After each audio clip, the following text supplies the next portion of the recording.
Até agora vimos a história de Jesus como ela é contada no Evangelho de Lucas. Começa com a chegada de um rei improvável, nascido em circunstâncias pobres e humildes.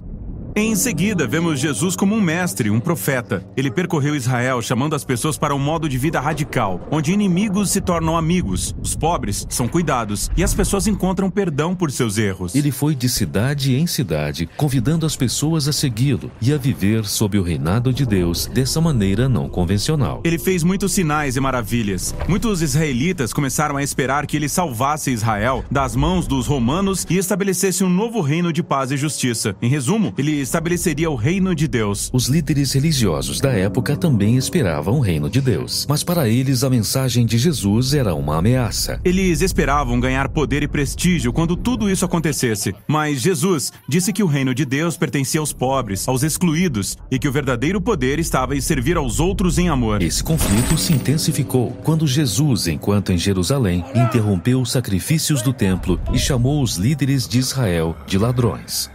Então prenderam Jesus e o acusaram perante as autoridades romanas de ser um rei rebelde. Ele foi entregue para a execução, mesmo sendo inocente. Então ele foi levado para fora da cidade e morto por causa de acusações falsas.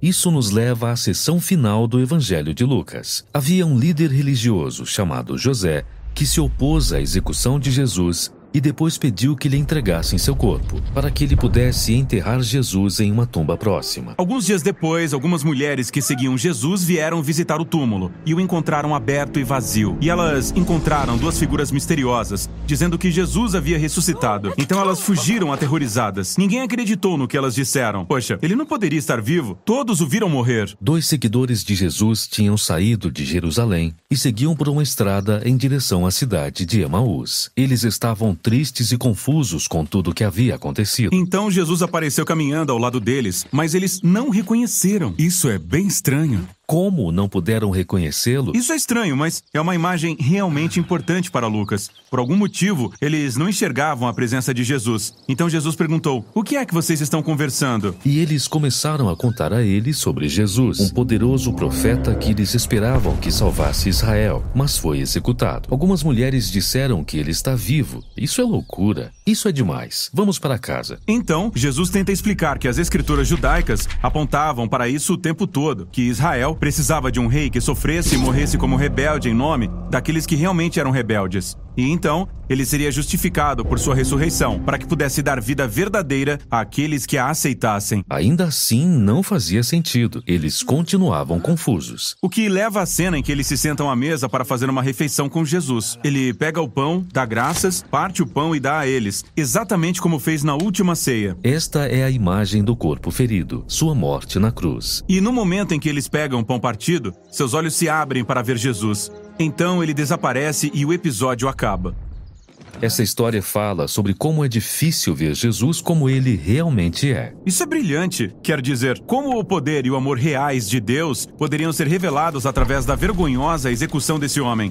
Como um homem humilde pode se tornar o rei do mundo através da fraqueza e do alto sacrifício. É muito difícil enxergar isso, mas essa é a mensagem do Evangelho de Lucas. É preciso uma transformação na sua imaginação para conseguir ver e aceitar o reino de cabeça para baixo de Jesus. O Evangelho de Lucas termina com Jesus e todos os seus discípulos juntos, fazendo outra refeição. E todos ficaram malucos com seu corpo ressuscitado. Quer dizer, ele era humano como todo mundo, mas ele também era mais que isso. Sim, ele passou pela morte e saiu do outro lado uma nova criatura que falava e andava. Então Jesus diz que dará a eles o mesmo poder divino que o sustentou, para que possam sair e compartilhar as boas novas do reino de Deus com outras pessoas. Depois disso, Lucas diz que Jesus foi levado para o céu. Essa partida de Jesus foi bem legal, mas por que desaparecer no céu? No Antigo Testamento, o céu é onde fica o trono de Deus. Ele está acima de tudo. Portanto, esta é a maneira de Lucas mostrar que Jesus foi entronizado como rei divino do mundo inteiro.